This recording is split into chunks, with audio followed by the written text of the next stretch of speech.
কবির নানক সহ অধিকাংশ বক্তাই হামলার পরিকল্পনা ও সহযোগী হিসেবে তৎকালীন 4 দলীয় জোট সরকারের মন্ত্রী এমপিদের দোষারোপ করেন। তবে প্রেসিডিয়াম সদস্য শেখ সেলিম আরও স্পষ্ট করে 21 আগস্ট হামলার সব আলামত নষ্ট ও গ্রেনেড সরবরাহের অভিযোগে সাবেক প্রধানমন্ত্রী বেগম খালেদা জিয়াকেও জিজ্ঞাসাবাদে অন্তর্ভুক্ত করার পরামর্শ দেন। সেদিন খালেদা জিয়া ছিল রাষ্ট্রীয় ক্ষমতার প্রধানমন্ত্রী, স্বরাষ্ট্রমন্ত্রীর দায়িত্বে নিয়োজিত। সেদিন কিভাবে এতগুলো গ্রেড এই মিটিং এ ছোড়া হল? পুলিশ কেন নীরবে দর্শকের ভূমিকা নিল? একটা একটা করে সমস্ত গ্রেনেডের আলামত নষ্ট করে বাস্ট করে দিলেন।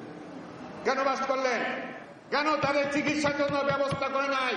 আজকে তদন্ত হচ্ছে। আমি তদন্তকারী কর্মকর্তাকে বলি, খালেদা জিয়া, তার পুত্র সুনামদন্ড Tarique, Babar, IG, police commissioner, ওখানে যারা দায়িত্বে পুলিশ রয়েছে সবাইকে জিজ্ঞাসাবাদ করা হোক। এ প্রসঙ্গে বঙ্গবন্ধু হত্যাকাণ্ডের যোগসূত্র খুঁজতে আওয়ামী লীগের উপদেষ্টা মণ্ডলীর বর্তমান সদস্য সাবেক সেনাপ্রধান কে এম শফিউল্লাহ সহ তার অধীনস্থদের বিষয়ে আবারও তদন্তের আহ্বান জানান শেখ সেলিম। সবাই জানত বঙ্গবন্ধুকে যখন হত্যা করা হয়েছে তার 1 ঘন্টা 1.5 ঘন্টা আগে জানত, কিন্তু তারা কেউ এগিয়ে আসে নাই। কেন আসে নাই? কি কারণে আসে নাই? কেন বঙ্গবন্ধুকে রক্ষা করে নাই? সেটা তদন্ত করার কথা আমি সেদিনও বলেছি, আজও বলতেছি। ইতিহাসকে মানুষের সামনে জানাতে হবে। শেখ সেলিম বলেন, 15 আগস্টে বঙ্গবন্ধু হত্যা আর তার প্রায় 30 বছরের মাথায় সেই একই আগস্টে বঙ্গবন্ধু কন্যাকে হত্যা চেষ্টা একই সূত্রে গাঁথা। তাই হত্যার রাজনীতি বন্ধে সব হত্যাকাণ্ডের সুষ্ঠু তদন্ত হওয়া দরকার। Shahed Alam, NTV news, Dhaka. দেশে সোয়াইন ফ্লুতে আক্রান্তের সংখ্যা বাড়ছে। মঙ্গলবার আরও 13 জন শনাক্ত হবার পর এ সংখ্যা দাঁড়ালো 117 জনে। এই রোগ প্রতিরোধে সবাইকে সতর্ক থাকার পরামর্শ দিয়েছে রোগতত্ত্ব নির্ণয় কেন্দ্র। সন্দেহ হলে রাজধানীর বড় 8টি হাসপাতালে যোগাযোগের পরামর্শ দিয়েছে তারা। রাজধানীর আরও 13টি হাসপাতাল এবং সারা দেশের সরকারি হাসপাতালগুলোতে চিকিৎসার ব্যবস্থা করা হয়েছে। সুলতানা রহমানের রিপোর্ট।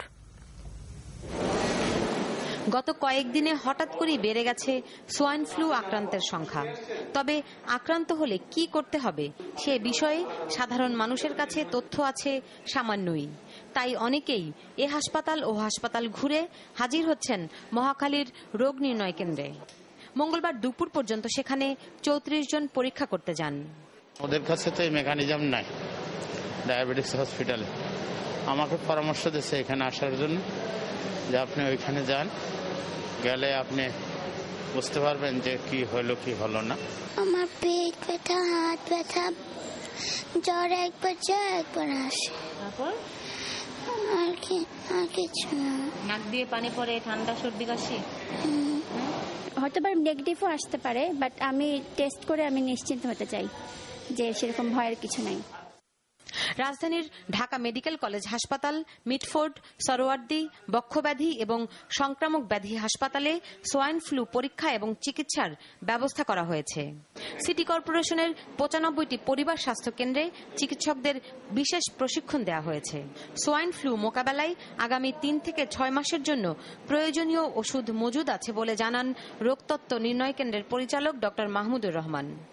এই 5টা হাসপাতালেতে আমরা প্রাথমিকভাবে সরকারি হাসপাতাল হিসেবে নিয়েছি, যেগুলিতে আমরা ট্রেনিং কমপ্লিট করে তাদের কাছে ওষুধ পৌঁছে দেওয়া হচ্ছে, যাতে ওখানে রোগী চিকিৎসা করা যায় রেখে, এবং তারা আইসোলেশন ওয়ার্ড থাকবে এবং তাদের আউটডোর থাকবে আলাদা। ডিস্ট্রিক্ট লেভেলের বিলো আমাদের প্রিপারেশন অনেক বেশি ভালো শহর এলাকার চাইতে, এবং শহর এলাকাতে আমরা সেটা যেটুকু উইকনেস আছে সেটা আমরা কভার করে ফেলতেছি এখন।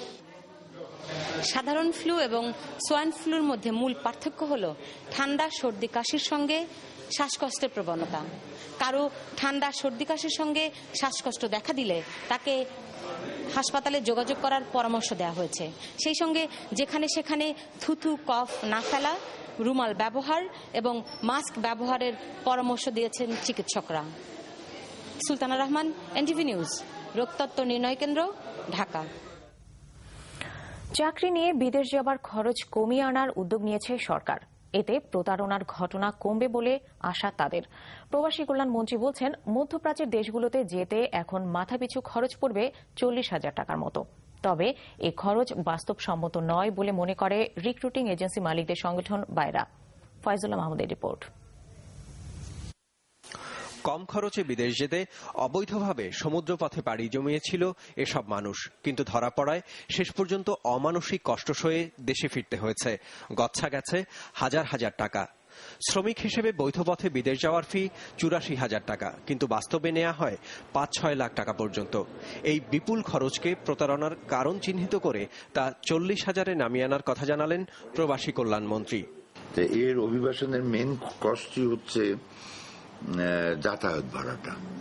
তো তারা আমার সাথে একমত হয়েছে যে যাতায়াত ভাড়াটা তারা যে কোম্পানি লোক নিবে তারা যাতায়াত ভাড়াটা দিবে, এমনকি ভিসার কষ্টটাও তারা দিবে। কাজেই এটা করার কারণে এখন কিন্তু আমরা মিডল ইস্টে লোক পাঠাচ্ছি ৩৮ থেকে ৪০,০০০ টাকার মধ্যে। তো এই কষ্টে যদি লোকজন বিদেশে যাইতে পারে তাহলে আমার মনে হয় হিউম্যান ট্রাফিকিং এর সুযোগটা অনেক কমে যাবে, এই রিস্ক অনেকে নিতে চাবে না। সেই সাথে সুনির্দিষ্ট অভিযোগ পেলে এ ধরনের প্রতারক চক্রের বিরুদ্ধে কঠোর ব্যবস্থা নেয়ার কথা বলেছেন তিনি।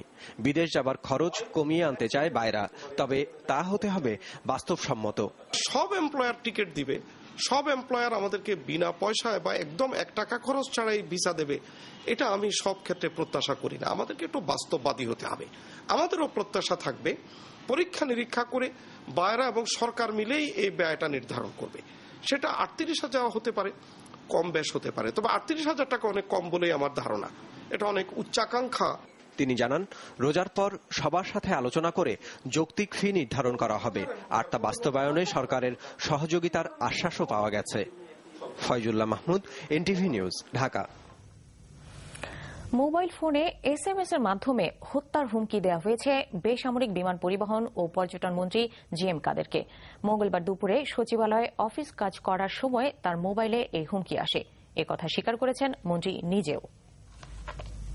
হ্যাঁ, একটা সত্যি ঘটনা। এবং আমি যখন মিটিং করছিলাম সেই সময় এসএমএসটা আসে, time and tide wait for none, সে কবিতা আর কি। But one person wait for you, do you know who is he? He is Azrail, he must come and take your জান, সো বি কেয়ারফুল। বিশেষ করে অবৈধভাবে যারা কাজ করতে চায় তাদের স্বার্থে ঘা হয় বা তাদেরকে অনেক সময় তাদের স্বার্থ সিদ্ধ হয় না, এই কারণে এই ধরনের সমস্যা আসতেই পারে। আমার পিএসকে যে জিডি করেছিলাম, জিডিটা আমি দেখিয়েছি, জিডি করার কথা। আইন শৃঙ্খলা রক্ষাকারী বাহিনীর ক্রমাগত চাপ আর প্রভাব বিস্তারের জন্য নিজেদের মধ্যে রক্তক্ষয়ী সংঘর্ষে কোণঠাসা হয়ে পড়েছে সুন্দরবনের জলদস্যু বাহিনীগুলো। এবার তারা অস্ত্রসহ আত্মসমর্পণ করতে চায়, তবে এজন্য তারা সাধারণ ক্ষমা ঘোষণার দাবি জানিয়েছে। মেহেদী হাসান সোহাগের তোলা ছবিতে মজরুল করিমের ধারাবাহিক প্রতিবেদনের শেষ পর্ব, সাথে বরগুনা প্রতিনিধি সোহেল হাফিজ এবং অন্যান্য স্থানীয় প্রতিনিধিরা।